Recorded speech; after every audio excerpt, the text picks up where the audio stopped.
If a certain referendum had gone a bit differently, Scotland would be an independent country in just 10 days' time, March the 24th to be precise.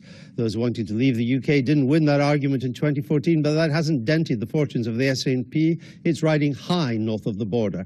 It's the party's spring conference in Glasgow this weekend. We're joined now from there by the First Minister for Scotland, Nicola Sturgeon. Welcome to the Sunday Politics.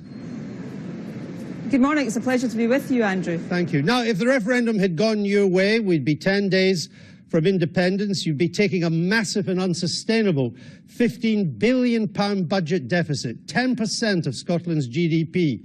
What would you be doing to get that deficit down?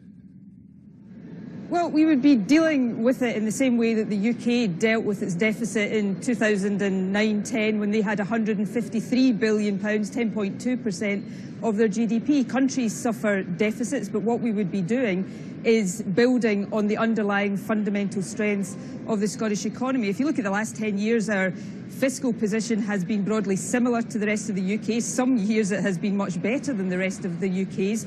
Our onshore revenues are growing at a faster rate than the fall in offshore revenues. We've got higher employment than the UK right now, faster productivity growth. So our economy is fundamentally strong, and that would have been a very good basis on which to become an independent country. Didn't you oppose most of the efforts of the British government to get the deficit down?